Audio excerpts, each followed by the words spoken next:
जय जय श्री राधे। सावन का अत्यंत पवित्र महीना चल रहा है। भोले बाबा की खूब आनंद से सेवा हो रही है और ऐसे में जो शिव भक्त हैं और जो वैष्णव हैं, दोनों को ही शिव जी का अर्चन कर लेना चाहिए, क्योंकि भागवत जी स्वयं कह रही हैं, वैष्णवा नाम यथा शंभु, भोले शंकर प्रसन्न हो गए तो क्या वरदान देंगे? वैष्णव भक्ति का वरदान देंगे।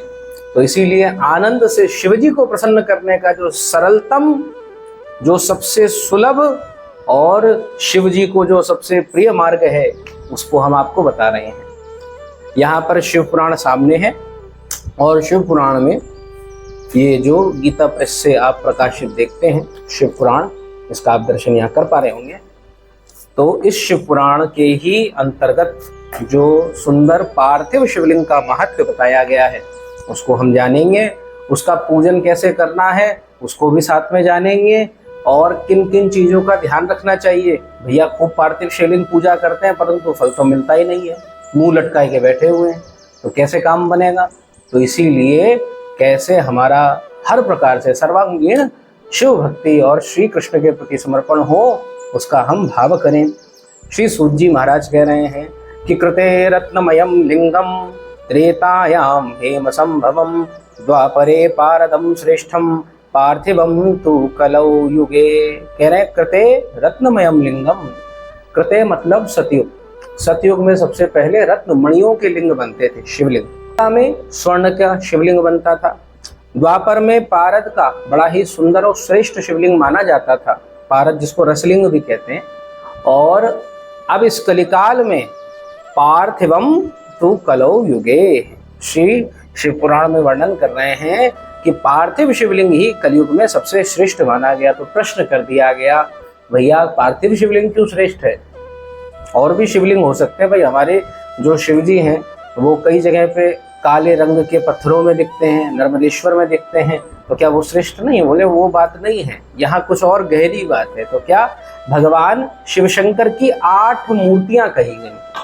मूर्तियों का क्या तात्पर्य है? ये ऐसी मूर्ति हैं जिनको बनाना नहीं पड़ता, ये नेचुरल है, हर जगह है, हर किसी के पास है। तो कहते हैं पृथ्वी जल तेज वायु आकाश सूर्य चंद्रमा और यजमान, ये शिव जी की 8 मूर्तियां होती हैं।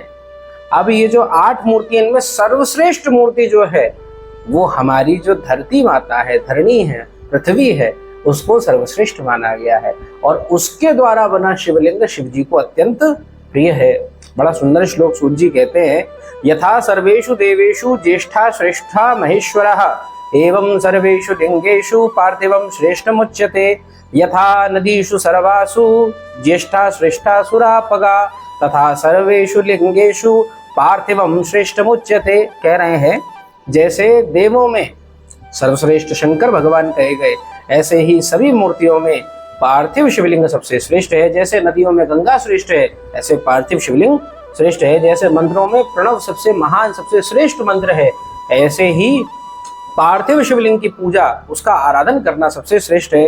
जैसे वर्णों में ब्राह्मण आदि सबसे श्रेष्ठ माना गया, आश्रमों में सन्यासी आदि को सबसे श्रेष्ठ माना गया, ऐसे ही पार्थिव शिवलिंग सबसे श्रेष्ठ है।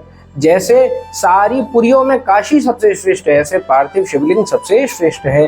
सारे व्रतों में शिवरात्रि का व्रत सबसे श्रेष्ठ है, वैसे ही पार्थिव शिवलिंग सबसे श्रेष्ठ है। और जैसे सारी शक्तियों में भगवती जगदम्बा सबसे श्रेष्ठ हैं, ऐसे ही पार्थिव शिवलिंग श्रेष्ठ है। यहाँ कहा गया कि पार्थिव शिवलिंग की आराधना करने के बाद में कुछ और आराधना करने को बचता ही नहीं है। इसीलिए पार्थिव शिवलिंग की पूजा करने के बाद किसी अन्य देव के पूजन का निषेध करा गया है। किसी दूसरे देवता का पूजन उसके बाद नहीं हो सकता, उस समय उस क्षण पूजा के तुरंत बाद नहीं कर सकते। केवल पार्थिव शिवलिंग से ही आपके सारे काम बन जाएंगे। अब पार्थिव शिवलिंग कैसे बनेगा? तो कहा गया है जो सुंदर वेदी सहित पार्थिव शिवलिंग का निर्माण करके उसकी पूजा करता है, इस लोक में धन धान्य संपन्न होकर अंत में रुद्रलोक को प्राप्त कर लेता है। जो पार्थिव लिंग का निर्माण करके बिल्व पत्रों से 11 वर्षों तक उसका त्रिकाल पूजन करे, तीनों समय, जो ब्रह्मकालीन संध्या, मध्याह्न संध्या और जो शाम को होती है संध्या, तो उस समय पूजन करे तो वो इसी शरीर से, मनुष्य शरीर के साथ में रुद्रलोक में पहुंच जाता है। कह रहे हैं शिवम यह पूजये नित्यम कृत्वा लिंगम तु पार्थिवम। यावत् जीवन पर्यंतम सयाति शिव मंदिरम। जो व्यक्ति पूरे के पूरे जीवन भर श्री शिव शंकर का पूजन करे, पार्थिव शिवलिंग का पूजन करता है, उसको शिवलोक प्राप्त होता है, शिव जी का ही स्वरूप प्राप्त हो जाता है, उनके सायुज्य मुक्ति का अधिकारी होता है। और जो लोग इसका पूजन नहीं करते हैं उनको अत्यंत, अब करना ही पड़ेगा, यहाँ निषेध दे दिया गया है, इसलिए कह रहे हैं अत्यंत दारुण शूल प्रोत नामक घोर नरक में जाना पड़ता है। इसीलिए शिव जी का पूजन अवश्य करना चाहिए और पार्थिव लिंग से ही करना चाहिए। इस बारे में बहुत विशेष भाव यहाँ पे कहा गया। अब उसके बाद बताया गया है अब इसका पूजन कैसे करें। तो आप जो नित्य कर्म करते हो, अगर आप द्विज आदि हैं तो संध्या उपासन करके, देवता आदि का तर्पण करके, नित्य कर्म आपका जो भी डेली का पूजा पाठ है वो संपन्न हो जाए। अब उसके बाद में शिव जी का स्मरण करके नमः शिवाय, ये सर्वसाधारण के लिए, शिवाय नमः, नमः शिवाय, ऐसे सर्वसाधारण के लिए इसको जपने की आज्ञा है। अगर प्रणव लगाएंगे तो प्रणव जो है, ओमकार जो है, बिना दीक्षा युक्त हुए गुरु परंपरा से चल के ही मिलता है, ऐसे लेने का अधिकार बनता नहीं है। जो गुरु शिष्य परंपरा में दीक्षित होते हैं वो प्रणव के अधिकारी होते हैं। नहीं तो आप नमः शिवाय से खूब अर्चन करें, वो भी उतना ही फल देगा, उसमें कोई संदेह नहीं है, कोई प्रॉब्लम नहीं है। कह रहे हैं अब शिवलिंग के लिए मिट्टी कहाँ से लावें, ये प्रश्न बनता है। तो कह रहे हैं नदी या तालाब के किनारे, पर्वत पर, वन में, शिवालय में अथवा किसी पवित्र स्थान पर पार्थिव शिवलिंग के लिए आप मिट्टी भी ले सकते हैं या वहीं पर उसका पूजन कर सकते हैं। क्योंकि पहले तो नहीं हो रहा ना, आदमी घर तक लाएगा, तो शिवालय है, शिव जी के पास में ही बनाया मिट्टी का शिवलिंग, पूजा कर दी। नदी के पास गए, वहीं शिवलिंग बनाया, पूजा कर दी। और बहुत सरल पूजा है। दो विधियां हैं, एक वैदिक विधि है और एक जो लोक रीति या कहा जाए नाम विधि है शिव जी की, वो बहुत सरल विधि है। तो इसीलिए वैसे तो ये सारी जगह बताई गई है, पर अंत में कह दिया जहां से भी मिट्टी मिल जाए उसका मार्जन कर कर शिवलिंग को बनाया जा सकता है। कह रहे हैं कि शिवलिंग बनाने के लिए प्रयत्न पूर्वक पहले तो मिट्टी आपने संभाल के रख ली, फिर उसको शोधन करना है। शोधन कैसे करेंगे, उसको छन्नी आदि लीजिए, उससे छानना शुरू कर दीजिए। उसका आधार क्या है भाई, देखो उसमें कीड़े भी हैं, उसमें कंकड़ भी हैं, तो वो बेचारे मरने नहीं चाहिए। और उन कंकड़ आदि से भी ठाकुर जी का विग्रह ऐसे बनाया नहीं जा सकता, तो इसीलिए उसका पहले शोधन होता है, उसको शुद्ध कराया जाता है। शोधन होने के बाद में बढ़िया जो सुंदर मिट्टी आ जावे, उसको जैसे माताएं आटा मारती हैं वैसे दूध लो। कुछ कुछ जगह बताते हैं संत महापुरुष, गन्ने का रस आदि भी चल जाता है, उसको लेकर बढ़िया से मार दो और बढ़िया सुंदर मिट्टी को एक स्थान पे रख दीजिए। और फिर धीरे धीरे पिंड बनाएं। सबसे पहले शिवलिंग का जो स्वरूप होता है उसको बनावें, फिर नीचे वेदी बनाई जाए। तो इस प्रकार से शिवलिंग, पार्थिव शिवलिंग का आप निर्माण करेंगे। आप पूजन कैसे करना है, आपने भी कई जगह देखा होगा कि जहाँ पर वैदिक मंत्रों का उच्चारण होता है, रुद्री आदि का पाठ होता है, तो उस विधि का यहाँ पे खूब विस्तृत वर्णन करा गया है। जहाँ सबसे पहले कहा नमः शिवाय मंत्र का जो उच्चारण करके समस्त जो सामग्री है उसका प्रक्षालन कर लेना है, उसको शुद्ध कर लेना है। फिर उसके बाद भूरसी आदि मंत्र, और फिर उसके बाद आपो अस्मान आदि मंत्र, नमस्ते रुद्र आदि मंत्र, इन सब मंत्रों का, नमः शंभवाय आदि मंत्रों का उच्चारण करना चाहिए। तो ये तो देखो आप नहीं कर पाओगे, कारण ये इसके लिए कोई श्रेष्ठ विप्र की आवश्यकता है, जिसने अपने भाई जीवन भर गुरुकुल में दिया हो, रुद्री सीखी हो, वही तो ये मंत्र बोल पाएगा। और मंत्रों को ऐसे पढ़ के भी नहीं बोलना चाहिए, एक बात आप समझ लें, क्योंकि पढ़ के बोलने में भी दोष हो जाता है, कई बार उच्चारण की गलती हो जाती है। तो जो मंत्र हमारा कल्याण करने वाला है वही नाश करने वाला बन जाता है। तो इसीलिए जब तक गुरुमुख ना सुने तब तक किसी ब्राह्मण, किसी विप्र देवता, या आजकल ऑनलाइन माध्यम से भी कई लोग सिखाते हैं, तो उसमें आप जुड़कर उनसे मंत्र सीख सकते हैं। परंतु ये बहुत लंबा हो गया, अब ये साधारण व्यक्ति तो नहीं कर पाएगा। तो जो जन साधारण के लिए है, पूरी वैदिक विधि का आदर करते हुए, हमारे यहाँ 32 सेवा अपराध बताए गए, उनमें से एक सेवा अपराध है कि शक्ति होते हुए भी गौण उपचार करना। ये विधि उनके लिए नहीं है जिनके पास बहुत शक्ति है, बहुत समय है, बहुत धन है। वो लोग तो वही वैदिक रीति का आश्रय लें और विप्रजनों को बुलवा कर ही पूजन कराएं, तो ही कल्याण होगा। क्योंकि सीधी सी बात है, भोले शंकर ने कृपा कर रखी है, भोले शंकर की दया है। परंतु जिनके पास धन नहीं है, धनहीन है, बेचारे बड़े परेशान रहते हैं, समय भी नहीं है, सीधे साधे, कोई मंत्र भी नहीं जानते हैं, तो ऐसे जनों के लिए यहाँ पर शिव जी के नाम से पार्थिव शिवलिंग का पूजन करने का विधान बताया गया है। सूत जी महाराज कह रहे हैं वैदिक विधि का पूर्ण रूप से आदर करते हुए, परंतु यहाँ पर मैं दूसरी विधि बता रहा हूँ जो सर्वसाधारण के लिए है, कोई भी व्यक्ति उसको कर सकता है। एक मजदूर भी जो मजदूरी कर रहा है, दिन भर उसको समय नहीं है, वो भी सरलता से इसको कर सकता है। इतनी सरल विधि है। कह रहे हैं पार्थिव शिवलिंग को पूजने के लिए शिव जी के नाम बताए गए हैं। वह पूजा संपूर्ण अभिष्टों को देने वाली है, कोई अंतर नहीं है। और उस पूजा में शिव जी के 8 नामों का प्रयोग होता है। क्या नाम है? हरो महेश्वरः शंभु शूलपाणि पिनाकधृक् शिवः पशुपतिश्चैव महादेव इति क्रमात्। हरो का तात्पर्य है हर, महादेव, शंभु, शूलपाणि, पिनाकधृक्, शिव, पशुपति और महादेव, इन 8 नामों से क्रमशः पूजन करना है। जब आप सबसे पहले मिट्टी लेने के लिए जा रहे हैं शिवलिंग बनाने के लिए, तो बोलिए ओम हराय नमः या केवल हराय नमः और मिट्टी लेके आ जाइए। फिर दूसरा नाम लीजिए ओम महेश्वराय नमः। फिर उसके बाद शिवलिंग का निर्माण शुरू कर दीजिए, ओम शंभवे नमः। उसके बाद में पार्थिव शिवलिंग की प्रतिष्ठा हो गई और उसके बाद ओम शूलपाणये नमः ये कहकर उस पार्थिव शिवलिंग में शिवजी आ गए। और इसके बाद ओम पिनाकधृषे नमः ये कहकर शिवलिंग को जल से स्नान कराइए, अक्षत है, चंदन आदि जो है उसको समर्पित करिए और उनकी पूजा करनी शुरू कर दीजिए। ओम शिवाय नमः कहकर उनका पूजन करें और ओम पशुपते नमः ये कहकर उनसे क्षमा प्रार्थना कर लें।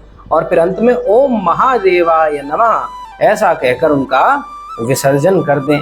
तो ऐसा कर सकते हैं। तो इसके द्वारा इतनी सरल विधि है। देखो बस हमने 8 नाम लिए हैं, ओम हरे नमः, ओम महेश्वराय नमः, ओम संभवे नमः, ओम शूलपाणये नमः, ओम पिनाकधृषे नमः, ओम शिवाय नमः, ओम पशुपते नमः, ओम महादेवाय नमः। इतना कहने मात्र से जो पार्थिव शिवलिंग की पूजा संपूर्ण हो गई। उसके बाद शिव जी का ध्यान करो।